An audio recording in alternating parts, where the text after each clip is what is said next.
Look what the cat dragged in. You have no idea how delighted I am to work in tandem with you. True, I have no idea. Better times approach, Geralt, you shall see. I trust you're not bothered if I refer to you by name. Not at all. Wonderful, I feel we shall become great friends. I'm not looking for new friends, Deathmold. Let's get to work. I see. As you seem to be the hero, how might I help you, White Wolf? Did you notice that not all the specters were aggressive? Most would disappear when we neared them. I think the curse's power corrupts the ghosts of those who died in the battle, turning them into Draugrs. Draugrs, is that some professional name you witches have for specters? They're demons, Deathmold. Draugrs are demons of war that arise on battlefields where the fighting was vicious and the slaughter particularly bloody. They are hatred and bloodlust in condensed form. The name matters little. Do you know how to rid us of these Draugrs? A silver sword's enough to send them to their rest. But as long as the curse remains active, new ones will appear. The soldiers' ghosts are the key. If we could reverse the tide of the battle... Don't delay. Grab your sword and start reversing. I'll need some symbols of war that belonged to the soldiers who perished here. Artifacts symbolizing hatred, death, courage, and faith. They have to be magically active and linked to those who died. Without them, I won't be able to summon the ghosts. Well, I've no idea how to find them, apart from which I know little about war symbolism. I'll deal with the artifacts. I have another job for you. Have you dealt with curses before? I've cast a few in my time.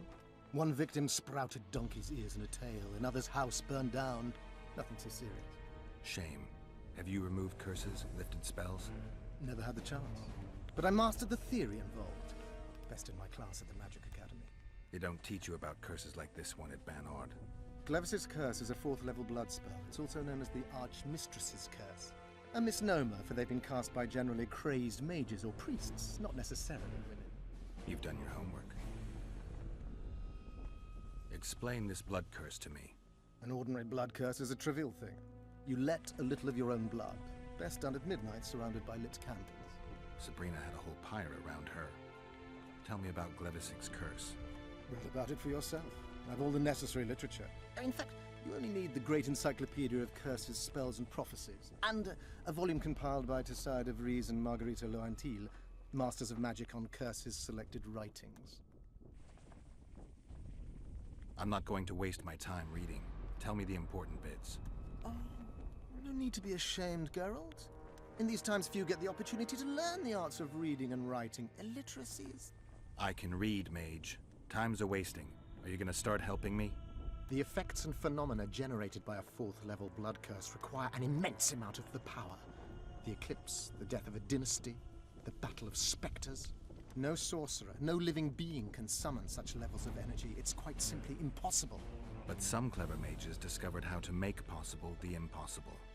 Since then, the world has lived in fear of your curses. Genius. What did you discover? A prophecy that initiates a blood curse is simply a spell that binds the power. It should be cast at a site possessing the appropriate accumulation characteristics. A battlefield is perfect. Blood-soaked ground, defined boundaries, a symbolic dimension. When the caster utters the words of the prophecy, the curse begins to accumulate the power. For the last 3 years, day after day, month after month, the initiating curse has been gathering the power, drawing it from the elements of fire, earth, air, and water. The energy thus accumulated could move the stars. Enter the activator, one of the prophesied events possessing its own symbolic dimension. It releases the accumulated energy for use by the curse proper. Ordinarily, the curse cannot utilize all the built-up power, which must be released in some way, so one gets side effects, like solar eclipses.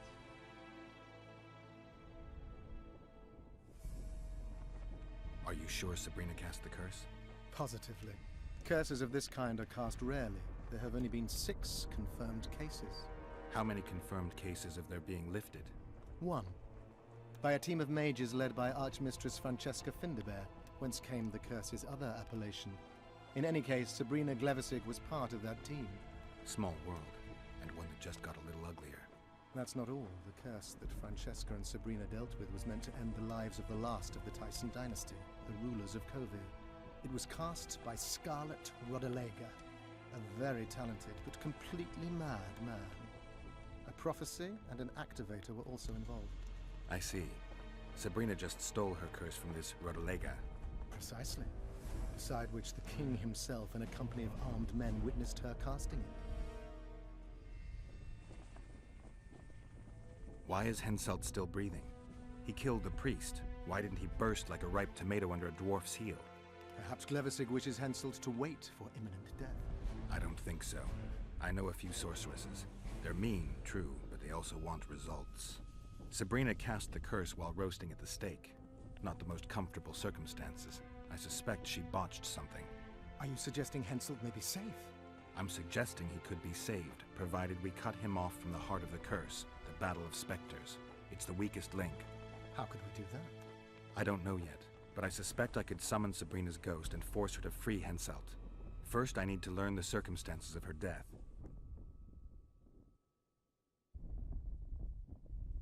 If I'm not mistaken, you need blood to cast a blood curse. Precisely, unachievable otherwise. Sabrina was bound to a wagon wheel. Where did she get enough blood? She put a spell on a soldier who gave her a coup de grace. It was easy, the minds of some soldiers are so uncomplicated. Sabrina needed one of them to strike her, shorten her suffering, but complete the curse. However, this is where she erred. That whore performed miracles, gathered the power, got the prophecy and activator right, but fell flat on her face on the simplest thing at the end. Don't get so excited. She chose a fool, a bungler. I heard he thrust 5 times with his spear, yet the witch's soul would not quit her corpse. There was no one guarding the pyre? It was one of the guards the sorceress chose for the task. His comrades were irate. He spoiled the show for them. The king was no longer anywhere near. In any case, blood flowed and the curse took root. Yes, but the harlot got her due. You're gonna help me, Deathmold. Of course, as the king ordered. Listen up. You'll do the paperwork. I get the feeling you like it. I'll need a number of protective runes to summon Sabrina's ghost. They need to detain the sorceress's ghost and anything else that enters this world with it. Find something for me in your library. The runes need to be easy to produce. I haven't seen any artists around here. Apart from that, the Draugrs are likely to begin their forays in search of Henselt. When they leave the battlefield, they'll grow weaker. Your men should be able to handle them. Just equip them with silver-plated weapons. Henselt could also use something silver to defend himself. Over the entrance to his tent, hang a wreath of cinquefoil and fool's parsley. Inside, a fire fueled by juniper branches must burn at all times. Where will I get so much silver? Melt down your collection of pots for all I care. Just get it. Those aren't pots, they're silver vases of Nazaya. Last of all, give Henselt an instructional talk. Explain that I'll need him. And what will you be doing? Drinking ale and fondling the camp women? There's that, yes. Though I'll also prepare to summon Sabrina's ghost, and figure out what I need to send the fighting specters back to the afterlife. I'll drop by and give you more work as I learn about this curse. How did you divine that you might recover your memory by lifting the curse? I don't like people poking around in my life. Learning about others is my job. I must know the secrets of all who wish to approach the king. I've no problem admitting I like the work. My past has nothing to do with Henselt. You don't know that. Do you know why I have no friends, Witcher? Because sooner or later I learn all their secrets, which is followed by interrogations, torture, executions. Just leave my past alone.